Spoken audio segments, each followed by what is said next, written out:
আলহামদুলিল্লাহি রাব্বিল আলামিন আর রহমানির রহিম মালিকি ইয়াউমিদ্দিন। এখানে মা টান হবে না বলো তো? টান হবে তো? কেন বলো তো? একারই টান হবে, ওখানে খাড়া যাবার রাস্তায় তো। যে অক্ষরের উপরে যাবার জের পেশ আছে তাকে কি বলা হয়? হারাকাত। হারাকাত যুক্ত অক্ষরকে টান দেওয়া নিষেধ, তাড়াতাড়ি পড়তে হয়। আর যে অক্ষরের উপরে খাড়া জবর আসে তাকে একারই পরিমাণ টান দিয়ে পড়তে হয়, তাই তো? তাহলে এখানে মিমের উপরে এসেছে খাড়া জবর, তাহলে টান হবে তো? তাহলে টান দাও, মালিকি ইয়াউমিদ্দিন। তাহলে এখানে ইয়াও কি টান হবে? ইয়াও টান হবে? তোমরা জানো না কিছু? ইয়াও টান হবে না, কারণ ওয়াও সাকিন ডাইনে জবর হলে ওয়াউলিন, আর ইয়া সাকিন ডাইনে জবর হলে ইয়ালিন। ওয়াউলিন ইয়ালিন কোনদিন টান হবে না, নরম আওয়াজে পড়তে হয়, তাই তো? তাহলে ইয়া ওয়াও সাকিন ডাইনে কি আছে? জবর আছে, টান হবে? হবে না। তাহলে ইয়াও কি হবে? ইয়াও, হ্যাঁ, মালিকি ইয়াউমিদ্দিন। আচ্ছা বলো তো, এই তিনটে দাঁত মতো আছে, এটা কি কি বলা হয়? তাসদিদ। কি বলা হয়? তাসদিদ। যে অক্ষরের উপরে তাসদিদ থাকে আগের অক্ষর সঙ্গে কি করতে হয়? মিলিয়ে পড়তে হয়, তাই তো? তাহলে মালিকি ইয়াউমিদ্দিন, এই মিমটা কোথায় চলে যাচ্ছে? ডালে চলে যাচ্ছে, হ্যাঁ। তাহলে মালিকি ইয়াউমিদ্দিন, ইয়্যাকা না'বুদু ওয়া ইয়্যাকা নাস্তাঈন। না বলো, আইন আইন কত উচ্চারণ হয় বলো তো? আইন জানো আইন কত উচ্চারণ হয়? আইন হা ওয়াইন খ, হামজা হা কণ্ঠনালী শুরু হতে উচ্চারণ হয়, তাই তো? আর আইন হা কণ্ঠনালীর মাঝখান হতে। আইন উচ্চারণ করার সময় আইন হা, আলহামদুলিল্লাহ ওখানে হা উচ্চারণ হচ্ছে। তাহলে ইয়্যাকা না আইন উচ্চারণ হচ্ছে তো, তাহলে আইন কত উচ্চারণ হবে? কণ্ঠনালীর মাঝখান থেকে। আর গোয়াইন খ কত উচ্চারণ হবে? শেষ ভাগ থেকে। তাহলে গোয়াইন আইটা সেখানে বলা হবে। তাহলে এখানে আমাদের কি হচ্ছে? ইয়্যাকা না'বুদু ওয়া ইয়্যাকা নাস্তাঈন।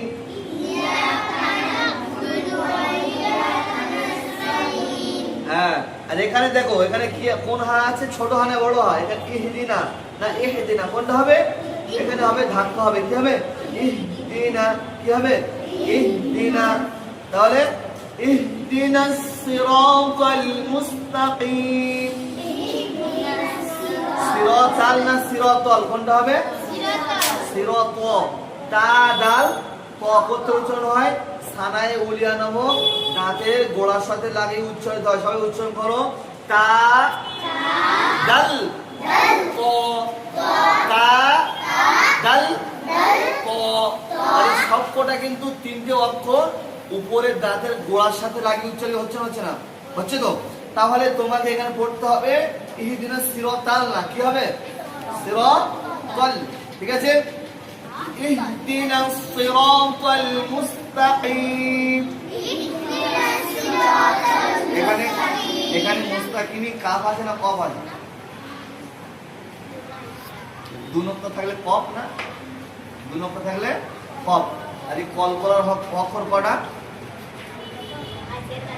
কল করার অক্ষর কটা? পাঁচটা না? কফ, তা, বা, জি, দাল। ভুলে গেছো? তাহলে যদি ইংরেজি বলা হয় ভয়েল কটা, কি বলবে? এ ই আই ও ইউ, তাই তো? তাহলে এখানে আমাদের কল করার অক্ষর হচ্ছে কটা? পাঁচটা। কফ, তা, বা, জি, দাল। তাহলে এখানে আছে কি? কফ। তাহলে নাও পড়ো, ইহদিনাস সিরাতাল মুস্তাকিম, সিরাতাল্লাযীনা আন'আমতা আলাইহিম।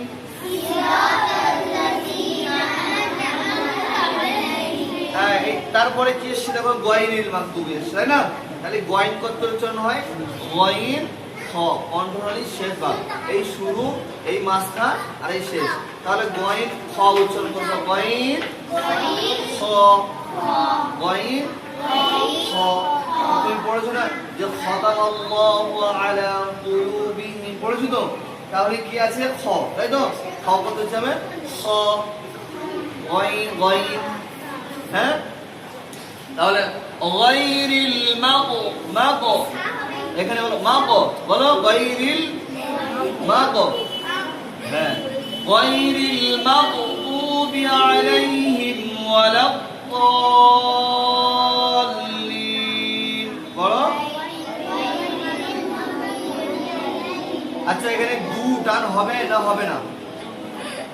দোয়া দফেশ দু, আচ্ছা দোয়াত করতে হচ্ছে বলো তো? দোয়াত সানায়ে উলিয়া নামক উপরে দাঁতের সাইডে লাগিয়ে হচ্ছে দদ, হচ্ছে দদ, বুঝছে না? তাহলে দেখো এখানে মা দু দু টান হবে না হবে না? ও সাকিন ডাইনে পেশ হলে ও মাদ্দা, ও মাদ্দাকে একাধিক পরিমাণ টান দিয়ে করতে হয়, জানো? তাহলে এখানে দেখো দোয়া দাও পেশ দু, বাও পেশ দু, তাও পেশ দু, বলেছি তো? তাহলে এখানে দেখো দোয়া দাও পেশ দু টান হবে, হ্যাঁ? তাহলে টান দেবে সকলে। আর যেখানে এইটাকে কি বলা হয়? মদ। এই যেখানে এই চিহ্ন আসবে পরে টান হবে 3 আলিফ 4 আলিফ, এখানে 4 আলিফ হবে, ঠিক আছে? আর ইয়া সাকিন ডাইনে যে বলে কি বলা হয়? ইয়া আলিফ, তাই তো? এখানে দেখো লিফ, ইয়া সাকিন ডাইনে যে রাস্তা, তাহলে কি বলা হবে? কি বলা হবে? ইয়া মাদ্দা। ইয়া সাকিন ডাইনে যে হলে ইয়া মাদ্দা, ইয়া সাকিন ডাইনে জবর হলে ইয়া আলিফ, আর ওয়াও সাকিন ডাইনে জবর হলে ওয়াও আলিফ। তাহলে এখানে আছে ইয়া সাকিন ডাইনে, এটা কি হবে? ইয়া মাদ্দা। কি হবে? ইয়া মাদ্দা। তাহলে বুঝতে পেরেছো? ধরো গায়রিল মাগদুবি আলাইহিম ওয়ালাদ-দাল্লিন,